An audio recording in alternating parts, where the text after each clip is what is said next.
বৃহস্পতিবার আগরতলা পৌর নিগমের কনফারেন্স হলে মেয়র দীপক মজুমদারের উপস্থিতিতে সকল কর্পোরেটর ও আধিকারিকদের নিয়ে গুরুত্বপূর্ণ বৈঠক অনুষ্ঠিত হয়। বৈঠক নিয়ে সংবাদ মাধ্যমকে জানাতে গিয়ে মেয়র দীপক মজুমদার বলেন, দুর্গাপুজোর পূর্বে বিভিন্ন ওয়ার্ডে যে সমস্ত কাজগুলো হাতে নেওয়া হয়েছিল তা কতটুকু সম্পন্ন হয়েছে তা পর্যালোচনা করার লক্ষ্যে এদিন মূলত এই বৈঠক আয়োজন করা হয়েছে।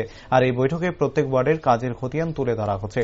পাশাপাশি দুর্গাপুজোকে সামনে রেখে আগরতলা শহরকে নতুনভাবে সাজানো সহ আরও বিভিন্ন উন্নয়নমূলক কাজ চলছে সেই বিষয়ে খতিয়ে দেখা হচ্ছে। অন্যদিকে পুজোর শেষে মায়ের আগমন অনুষ্ঠানকে কেন্দ্র করে বর্তমানে চলছে চূড়ান্ত প্রস্তুতি। দশমী ঘাটকে সাজানো থেকে শুরু করে সুশৃঙ্খলভাবে এই অনুষ্ঠান সম্পন্ন করার জন্য যাবতীয় প্রস্তুতি চালিয়ে যাচ্ছে নিগম কর্তৃপক্ষ।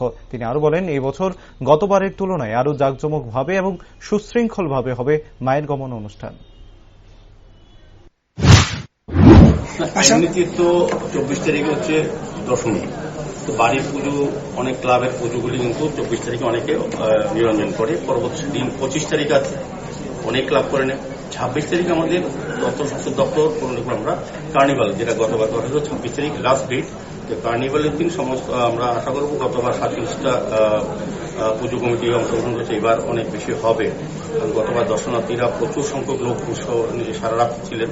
আর আমাদের নিরঞ্জনের ব্যবস্থা এত সুন্দর হয়েছে যেটা উত্তর পূর্বাঞ্চলে ভারতে আমি সর্বপ্রথম, যেটা গতবার আমাদের পৌর নিগম করতে পেরেছে, এবারও করবো। কাজে ভাসানের যে সময়টা তখন তো শুরু হবে, আগে সারা রাত্রি ভাসানো হতো আগরতলা শহরে, কিন্তু গতবার তা হয়নি, কারণ আমাদের এত ব্যবস্থা সুন্দর যে আমাদের এবার আরেকটা ট্রেন, 3টা ট্রেন আমরা ব্যবহার করব। এবং যারা এমনিতে করছে যা ম্যানুয়ালি থাকবে, আমাদের 90 জন লেবার থাকবে, শ্রমিক থাকবে। কোনো ক্লাবের সঙ্গে কারোর শ্রমিক আনতে হবে না, কারোর লোক আনতে হবে না, আমরা সবটা করিয়ে দেবো। সবটা দায়িত্ব আগরতলা পৌর নিগমের।